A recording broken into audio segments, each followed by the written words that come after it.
Wanaparthy MLA Thudi Megha Reddy ఆధ్వర్యంలో ముఖ్య నాయకుల కార్యకర్తల సమావేశంలో ఏర్పాటు చేసుకోవడం జరిగింది. వనపర్తి ఎమ్మెల్యే తూడి మేఘారెడ్డి మాట్లాడుతూ ఈ నెల 30న మహబూబ్ నగర్ లో జరిగే తెలంగాణ రాష్ట్ర ముఖ్యమంత్రి యనుమల రేవంత్ రెడ్డి బహిరంగ సభను విజయవంతం చేయాలని కాంగ్రెస్ పార్టీ నాయకులకు కార్యకర్తలకు సూచించారు. ఈ కార్యక్రమంలో PCC delegate market committee chairman, Wanaparthy municipal chairman మరియు vice chairman, municipal councillors, co-option members, SC, ST, BC, minority, వికలాంగుల మత్స్యకార, social media youth Congress, block Congress అధ్యక్షులు, అన్ని మండలాల అధ్యక్షులు, మార్కెట్ కమిటీ డైరెక్టర్లు, జడ్పీటీసీలు, ఎంపీటీసీలు, ఎంపీపీలు, సర్పంచ్లు, Seva Dal, NSUI, INTUC, Congress party అనుబంధ సంఘాల నాయకులు పాల్గొన్నారు. 2014 కేసీఆర్ అధికారం చేపట్టినప్పుడు మన అప్పుడున్న కాంగ్రెస్ పార్టీ 67,000 కోట్ల అప్పుతో వాళ్ళకి అప్పచెప్పినాం మనం గవర్నమెంట్. మొన్న 2023 డిసెంబర్ 7th రోజు గౌరవ రేవంత్ రెడ్డి గారు ప్రమాణ స్వీకారం చేసినప్పుడు వాళ్ళకు ఖాళీ ఖజానా 7,20,000 కోట్ల అప్పుతో మనకు అప్పచెప్పింది, ప్రజలకు తీసుకోపోవాలి. దాంతోపాటు స్పెసిఫిక్ మన వనపర్తి భూతద్దం డెవలప్మెంట్ అది ఎవరు కనిపించదు, అది ఎందుకంటే పనే చేయరు కదా, అది మనకొద్దు, గ్రౌండ్లోనే మనకు కనిపించేటివే చేద్దాం. అట్లాంటి కనిపించే దాంట్లో ఇప్పటివరకు కొన్ని స్కీములు మాట్లాడినాం. స్కీములు కాకుండా వనపర్తి నియోజకవర్గానికి 220 కోట్ల పెండింగ్ బిల్ ఇప్పించినాం మనం. దాంతోపాటు సీఎం గారు చదువుకున్న స్కూలు, ఆ మున్సిపల్ కాంప్లెక్స్ కోసం మనం ప్రపోజల్ ఇచ్చుంటే నిన్న మార్నింగ్ కాదు మొన్న నన్ను పిలిచి ఆ మున్సిపాలిటీని కొంచెం లేట్గా ఇస్తా, స్కూల్స్కు 2 రోజుల జీవో ఇస్తాను, 70 కోట్ల జీవో ఇస్తున్నాను ఆయన చదువుకున్న స్కూలు ప్లస్ కాలేజ్. దాంతోపాటు అది అంతకుముందు ఒక పేపర్ సెంట్రల్ గవర్నమెంట్ శాంక్షన్ అయి ఉండే, దానికోసం పొంగులేటి శ్రీనివాసరెడ్డి గారు దానికి ఇన్ఛార్జ్ ఉన్నారు. ఆయన ఎంబడి పడి దాన్ని క్లియర్ చేపించి 20 సంవత్సరాల వరకు వనపర్తిలో ఇప్పుడున్న పాపులేషన్ రాబోయే 20 సంవత్సరాల వరకు వాటర్ ఇబ్బంది లేకుండా దాదాపు వనపర్తిలోనే 12 కొత్త ట్యాంకులు కడుతున్నాం, పెబ్బేరులో 3 ట్యాంకులు కడుతున్నాం. దానికి గాను వనపర్తికి 70 కోట్లు, పెబ్బేరుకు 10 కోట్లు, అదొక 80 కోట్ల స్కీమ్ శాంక్షన్ చేయించినాం, అది కూడా ఫౌండేషన్ వేస్తున్నాం తొందరనే. ఇవన్నీ ఎందుకు చెప్తున్నట్టే కొంచెం మనం ప్రజలకు తీసుకెళ్ళాలి. దాంతోపాటు మహిళా భవనానికి 5 కోట్లు మొన్ననే శాంక్షన్ చేయించినాం, టెండర్ అయింది. 5 కొత్త సబ్స్టేషన్లు తెప్పించినాం.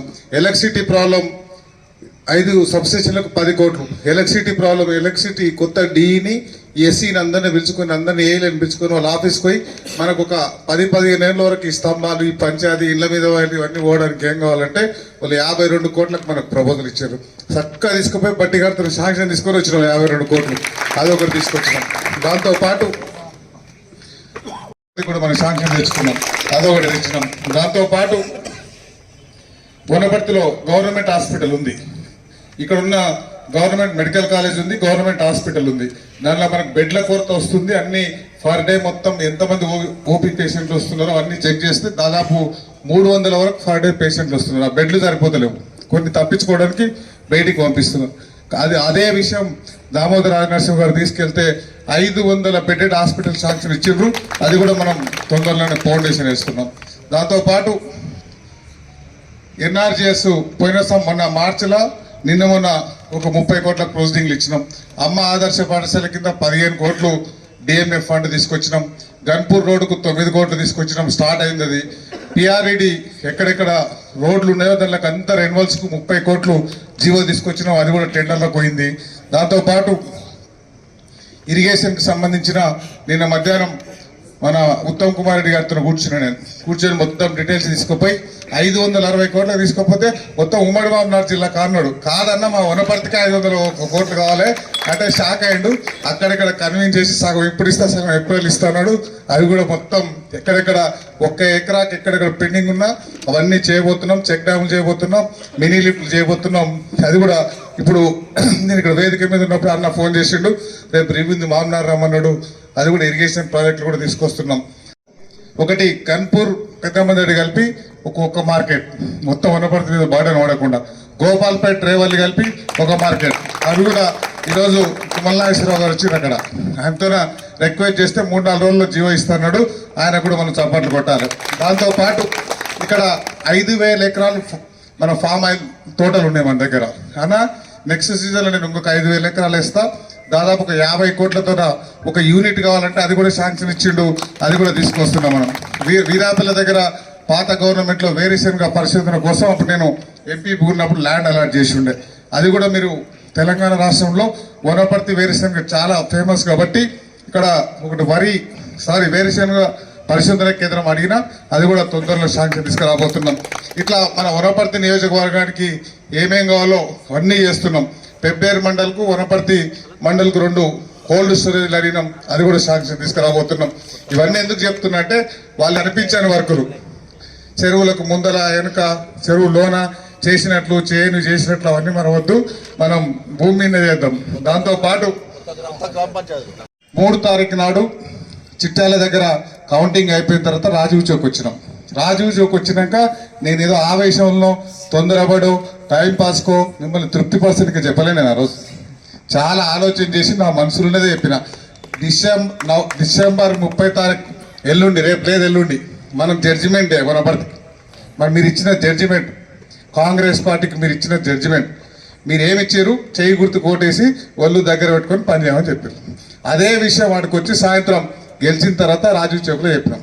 30 తారీఖు వరకు కాంగ్రెస్ పార్టీ కోసం, కాంగ్రెస్ పార్టీ బీఫామ్ ఇచ్చిన నా కోసం, రేవంత్ రెడ్డి గారి కోసం పనిచేసిన అందరికీ పదవులు వస్తాయి. 100% పదవులు వస్తాయి.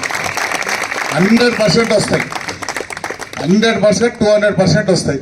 ఒకవేళ ఇన్ కేసు 2వ వార్డు చెప్పిన పలానా వార్డుల, పలానా గ్రామంలో, పలానా మండలంలో మీరు తీసుకొచ్చి ఆయన ద్వారా కొన్ని ఓట్లు ఎక్కువ వస్తాయంటేనే నేను కండవ కప్తా, లేకపోతే నేను కప్పనని చెప్పిన. నేను అదే స్టాండ్ మీద ఉన్నా. స్టార్టింగ్ లో రేవంత్ అన్నకు కానీ మనకు కానీ అందరికి కొత్త, వాడంతా దివాలా తీసి ఇచ్చిండు కాబట్టి కొంచెం టైం పట్టింది అధికారులను మార్చుకోవడం, మన స్కీమ్ ఎట్లా చేయాలి, ఇన్కమ్ ఎట్లా జనరేట్ చేసుకున్నాలి. మన తెలంగాణ రాష్ట్రానికి నెలకు 18,000 నుంచి 20,000 కోట్ల ఆదాయం వస్తుంది. అందులో 6,000 కోట్లు మనం వడ్డీలే కడుతున్నాం. 5,000 కోట్లు మన జీతభత్యాలకు సరిపోతాయి. మిగతా 6,000 కోట్లతోనే పాత స్కీములు చేయాలి, కొత్త స్కీములు చేయాలి, మనం ఇచ్చిన మాటలు చేయాలి.